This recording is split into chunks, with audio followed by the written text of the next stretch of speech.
What's it? What is that? Is that one of your XOXO friends? She went and dumped a bunch on her head. And I've lost her. Hi everyone, it's Karen and Layla-Jane, and it is another day in quarantine because of the coronavirus.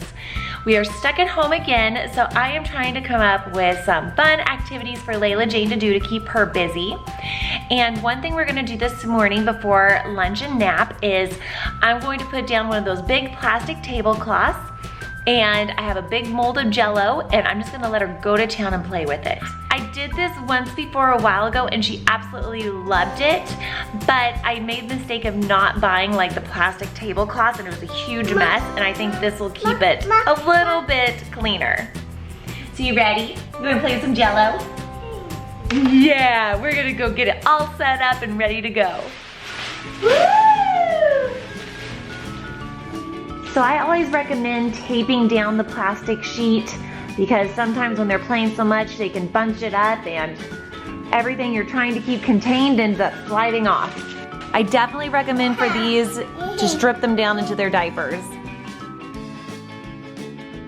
Okay, have at it, girl. I like to give her that and like a spoon and any other little utensils or anything she can use to scoop with.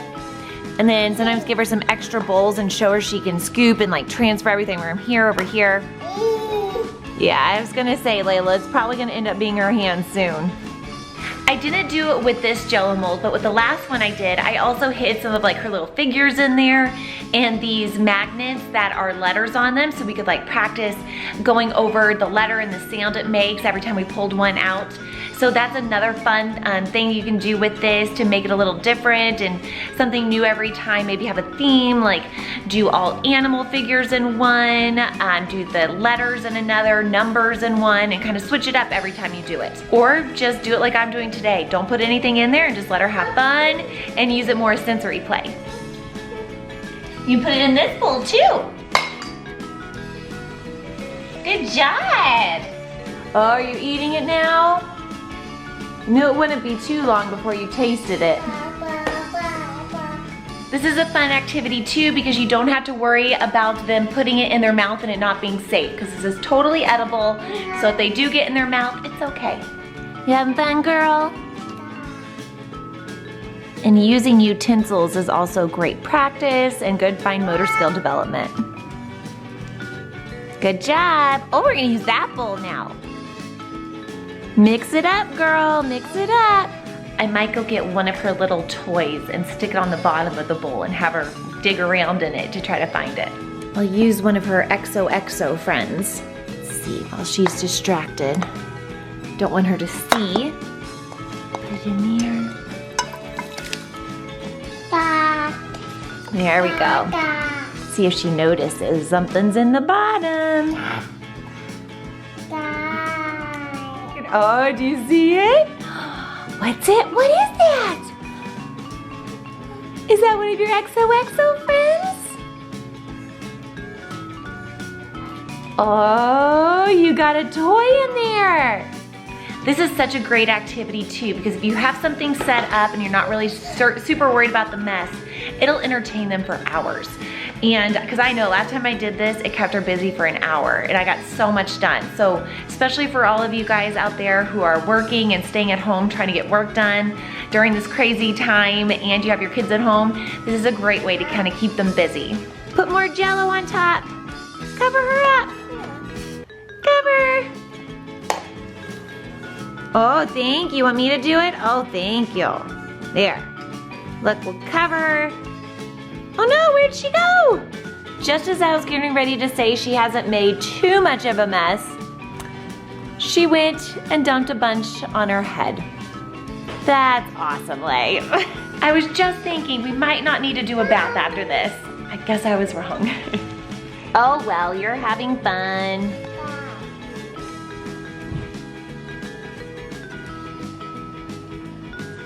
Hey, it comes out pretty easily.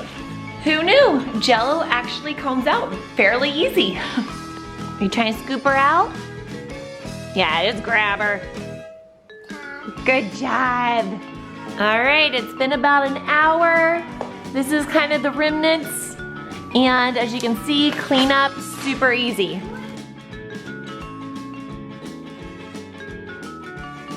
Super easy and so much fun. Another fun activity we did the other day, and it was playing with Felt Storyboard, so I'll let you watch that. Today, I'm bringing something back that I used to play with like when I was in preschool and kindergarten, and it's like a felt board where you can tell stories using felt pieces. And I thought what an easy thing to set up and inexpensive that is not only fun for Layla-Jane, but can also help her learn too. So I went to Joann Fabrics the other day because they are still open, and I got a few different things to help put my felt board together. I got this foam board that I actually cut down a little bit because it was huge and it was way too big. So I just cut that down a little bit.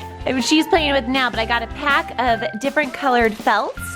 So I can, you know, cut these out into different shapes. I also went on the internet and found a bunch of these printable cutouts for different stories. Like that's the 5 little monkeys swinging in a tree and the alligator one. And I just printed them off, cut them out, and then I can glue them onto some felt. And of course, after I did all of that work, I remembered I could go look on Amazon and see if they even had already pre-made storyboard felt cutouts, and of course they did. So I got this cool pack on Amazon called Felt Creations, and it has, let's see, how many are in here? There are 5 stories, so let's open it up and see which ones I got. So let's see, there's Goldilocks and the 3 Bears. Oh, Little Red Riding Hood. 3 Little Pigs and the Big Bad Wolf. The Gingerbread Man. I haven't heard that one in a while. Okay, I don't know what this one is. The Red Hen or no? And there's a fox and a cat. No, that's not Little. What is this one? I don't know which one this is. I'll have to go back onto Amazon, see if I can find out what that one is. Maybe it says it there, or leave a comment below if you know which one that is. I'll also leave a link in the description of where I bought these, so if you want to get some too for your kids. They're pretty inexpensive, and it saves a lot of time not having to cut out all these pieces on your own. And last, I went and bought just a plain piece of felt from Joann's, a pretty big one, because I'm going to glue gun it onto the board, and that'll always be my base. So now I'm gonna glue that on so we can start playing with it, and it's that easy. I just remembered I had these little pieces of Velcro.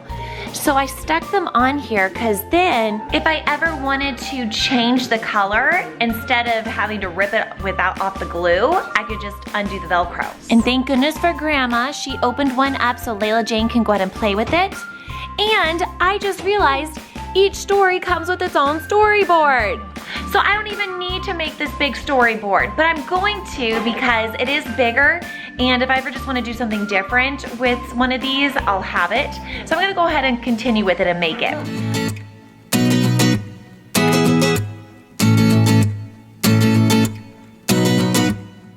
The Velcro worked really well, except silly me, I forgot to take this sticker and the label off so you can see through it. But oh well, I'm pretty much going to be using these instead, the ones that came with the storyboards, because those are just so cute and perfect. Layla, which one should we do first? Do you want to do maybe the 3 Little Pigs? Yeah, I think we'll try this one first. I'm gonna get this open and see if she'll sit through the story. Not sure if she can totally sit through a story, but at least I know she likes playing with the pieces herself, and it's something she'll grow into for sure. Once upon a time, there was a little piggy. Can you put him on? And he decided to build a house with the hay. Can you believe that? So he worked all day long. He put it on there, put the roof on. Good job. Along came a wolf. Oh! And he said, I'm gonna get you, piggy. Oh, and said,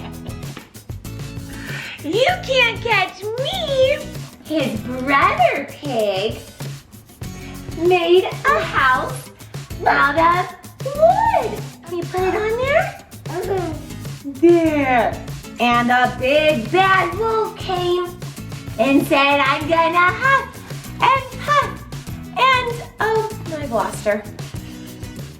Okay, so her attention span's not all there, but these are super fun for her to just play with herself. She's absolutely loving playing with them on her own, but maybe your kids, if they're a little bit older, would actually be able to sit and listen to the story a little bit longer than my girl. But these are awesome, I love them. And it's just one of the many ways we are keeping ourselves entertained while we are shut in and can't leave our house really right now. So let me know what you guys think about this and if you're doing anything fun with your kids right now. Thanks again for watching. Please make sure to like and subscribe and follow us on Instagram at HeyMamas18. Bye.